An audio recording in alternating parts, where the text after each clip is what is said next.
ঘটনা ঘটেছিল কাল থেকেই, মানে কালকে একটা মহিলা মানে আমাদের স্কুলে ঢুকেছিল গার্জেনদের সঙ্গে। গার্জেনরা পেয়ার লাইনে যেমন ঢোকে তেমন ঢোকে, কারণ ওই মহিলাও ঢুকেছিল গার্জেনদের মতনই। আমরা ভাবছি কাউরির গার্জেন। তো কিছুক্ষণ পর দেখছি বাচ্চাদের সঙ্গে কথা বলছে।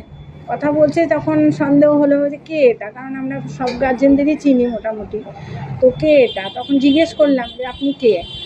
বলছে আমি তিথিকে খুঁজছি। বললাম তিথি সে তো নিচে আছে, আপনি ওপরে কেন যাচ্ছেন? দিয়ে তখন বলছে যে ও আমি দেখিনি তিথিকে। দিয়ে আবার নিচে নামলো। তিথি বলে যে বাচ্চা মেয়েটা, তার সঙ্গে কথা বললো, আর তাকে একটা জিনিস দিল, একটা সাদা কাগজের মধ্যে একটা কিছু দিল। তারপরে দেওয়ার পর তারপরে আবার উনি আবার বাচ্চাটাকে জিজ্ঞেস করছিল যে তোর মা আসবে না বাবা আসবে নিতে? তখন বাচ্চাটা বললো আমার বাবা আসবে নিতে।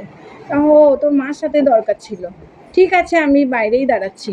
দিয়ে উনি বাইরে যখন বেরালো, আমি বাচ্চাটাকে জিজ্ঞেস করলাম যে কে এটা, তিথি চিনিস? দিয়ে বলছে না আমি তো চিনি না। হ্যাঁ, দিয়ে তারপর বলছে তাহলে কি দিল দেখি। তখন দেওয়ার পর আমাকে দেখালো। দিয়ে দেখছি যে ওখানে একটা টিপের পাতা একটা গার্ডার আছে। তাহলে চিনিস না যখন নিলি কেন জিনিসটা, আর কথাই বা বললি কেন, চিনিস না? দিয়ে আমি বাইরে বেরিয়ে এসে জিজ্ঞেস করলাম, মহিলাটা এখানেই দাঁড়িয়েছিল, যে আপনাকে তো তিথি চেনে না বলছে, আপনি বলছেন চেনে। ও ভুলে গেছে, বাচ্চা তো তাই ভুলে গেছে। ও আর আপনি যদি তিথির মার সাথে দরকার আছে বলছেন, যদি দরকার থাকে সেটা কিন্তু 3:30 বা 3:20 ছাড়া ওনারা আসবে না। বলছে ঠিক আছে আমি এখানে একটু দাঁড়াচ্ছি, একজন আসবে, আমি চলে যাব। আমি ক্লাসে চলে যাই। তারপরে কিছুক্ষণ পর তার ক্লাসে চলে গিয়ে আমি তিথির বাবাকে ফোন করি প্রথমে, যে এরকম কি কেউ আসার কথা আছে, বা আপনি কি এরকম কাউকে চেনেন, এরকম কোনো মহিলা? উনি বলছেন না, আপনি ম্যাডাম একটু ফটো তুলে রাখেন আর ওনাকে ধরে রাখেন। ওর বাবা বললো। ঠিক আছে। দিয়ে আমি আবার ওপর থেকে নিচে নামলাম। নিচে নামে আমি ফটোটা তুলে রাখবো বা ওকে ধরে রাখবো, তো সেই সুযোগ পেলাম না, উনি তার আগেই চলে গেছিলেন। এটা হলো কালকের ঘটনা। আজকে বা কালকের ঘটনার পর থেকে আমরা যথারীতি একটু মানে ভয়েই আছি একটা, আমরা টিচার হিসেবে, আর তারাও গার্জেন হিসেবে সবাই মানে একটা আতঙ্কিত, বাচ্চারাও তো একটা আতঙ্কিত। আমি সেইভাবে আজকে প্ল্যান করেই ছিলাম যে আমরা দুটো গেট দিয়ে বাচ্চা ঢুকাই, তো এটা দিয়েও ঢোকে অনেক বাচ্চা, ওটা মেন গেট, ওটা দিয়েই বাচ্চাটা বেশি ঢোকে।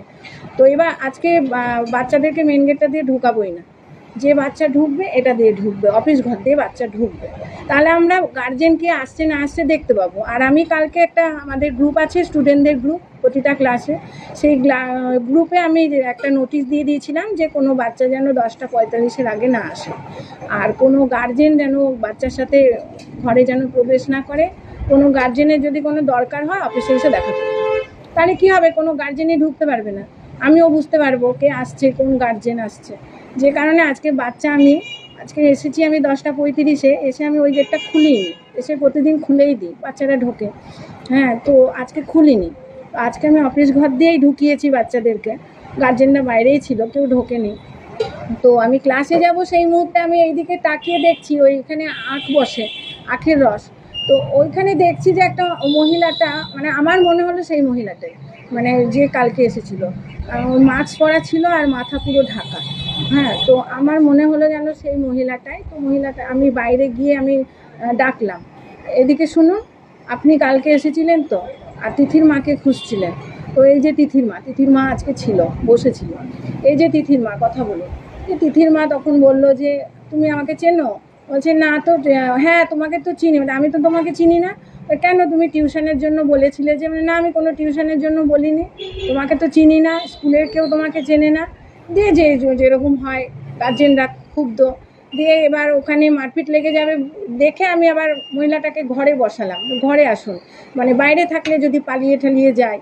তো আমি, হ্যাঁ, থানায় গার্জেনদের তরফ থেকে কেউ খবর দিয়েছে, আমি ঘরে বসালাম, এদিকটা লাগিয়ে দিলাম যাতে বেরোতে না পারে।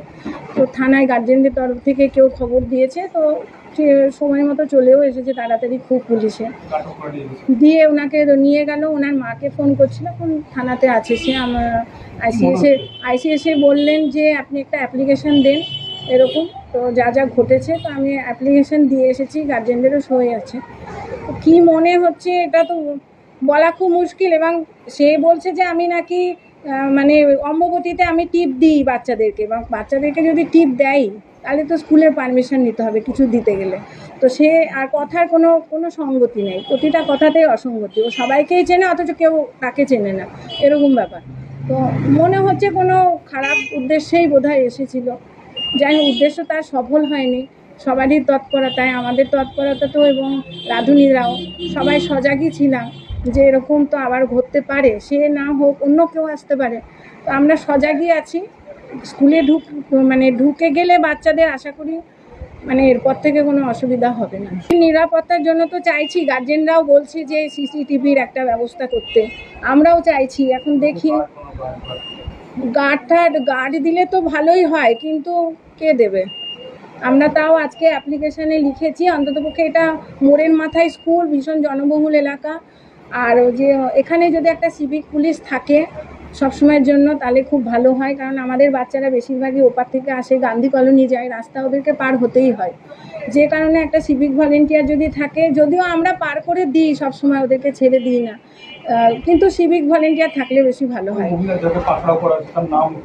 নাম ঠিকানা উনি বলছেন যে ওনার নাম মামুনি সিংহ রায়, ঠিকানা নাকি ইন্দ্রপ্রস্থ, কালভাটের ওখানে বাড়ি। তাকে কেউ চেনে না এরকম। এখন সে আছে ওখানে, এবার আইসি যা ডিসিশন নেবেন তাই আমরা চাইছি। স্কুলে যাতে নিরাপত্তা, অবশ্যই বাচ্চারা যাতে নিরাপত্তায় থাকে, যাতে বাচ্চারা ভয় না পায়, বিশেষ করে গার্জেনরাও। যাতে গার্জেনরা তো ভয়েই আছে। আজকেই তো বলছিল যে বাচ্চাদেরকে নিয়ে চলে যায়, আমি বারণ করলাম যে না, নিয়ে যেও না, যেমন স্কুল হয় তেমনই স্কুল হোক। না, স্কুল আজকে 3:20 ছুটি হয়ে গেল। যেমন স্কুল হয় তেমন হোক।